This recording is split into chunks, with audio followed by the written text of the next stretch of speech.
Ohayou gozaimasu. Ngayong araw na ito ay pupunta po kami sa Shizuoka-ken na isang tourist spot dito sa Japan. At huminto muna kami sa isang area na kung saan ay makikita ang napakagandang tanawing dagat. At nakarating na nga kami dito sa lugar na gusto naming puntahan dito sa Shizuoka. At pagpasok mo pa lang, makikita mo na ang mga naggagandahang bulaklak sa itaas at may malaki ring ibon na nakatayo dito. Super nagustuhan ko talaga dito. At sa ibaba ng mga naggagandahang mga bulaklak, pwede kayong tumambay habang kumakain. At sa likuran ko naman, may mga nabibili ring mga souvenir. At kung napansin ninyo kanina, may malaking ibon sa entrance, kaya hindi lang mga bulaklak ang makikita ninyo dito, pati mga cute na mga ibon. Nakakaaliw ang mga ibon dito. Sila ang kusang pupunta sa'yo kasi may pagkain. At makikita ninyo sila, ang dami nilang nakatambay sa itaas at napakagandang pagmasdan, lalo na pag lumipad at papalapit sa iyo. At lumapit din ako sa mga ibon na nasa sanga para magbigay ng pagkain. Grabe, ang aamo nila. At dahil naubos na rin ang kanilang pagkain, isinauli ko na rin sila para hindi na rin mag-antay ng pagkain. At ngayon naman po ay papasok po tayo dito sa Dr. Fish. At nandito lang po ang entrance. Maghuhulog lang po kayo ng pera sa box, then pwede na po kayong pumasok. Sinubukan ko ring ilagay ang paa ko. Grabe, nakakakiliti.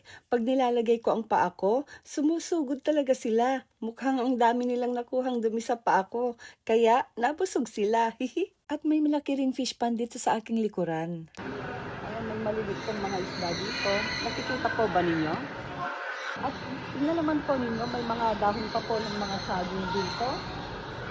Dito ba? Napakaganda. Para lang akong nasa Pilipinas. Ayan. Habang naglalakad naman ako, may dumapo na namang ibon sa akin para manghingi ng pagkain. Para siyang uwak.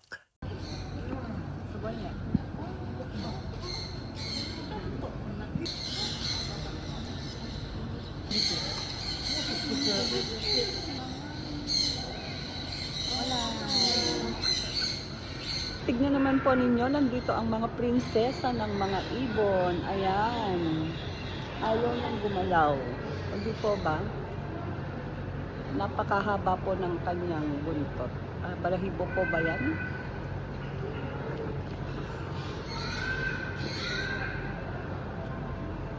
Napakasikat po ng lugar na to at may mga cameraman po dito. Ayan. Ito lumalabas po ito sa TV.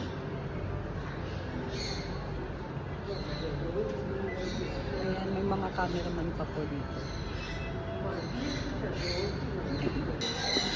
Ayan, ngayon naman po ay palabas po kami at makikita po ninyo dito ang iba't ibang uri ng mga ibon. Ayan po sila nagkalat.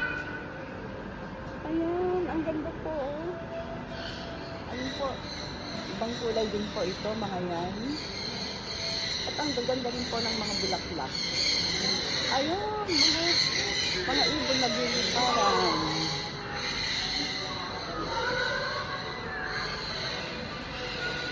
Ang gaganda rin po ng bulaklak sa taas.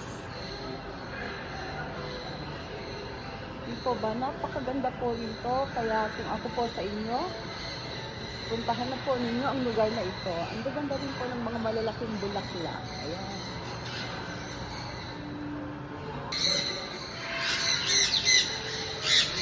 Ayan! Ayan po. Mga maingay na. Ayan po. Nasa taas. Ayan po, tatlo.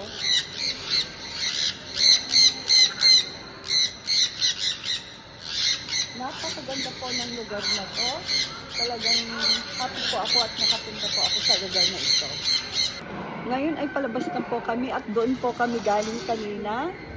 At ngayon po ay palabas na kami at nandito po tayo sa labasan ngayon. Makikita po ninyo na marami pong table dyan. Kung gusto po ninyong kumain, ayan, pwede po kayong kumain dyan. Matane!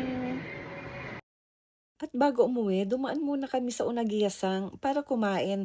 Tamang-tama dahil gutom na rin kami.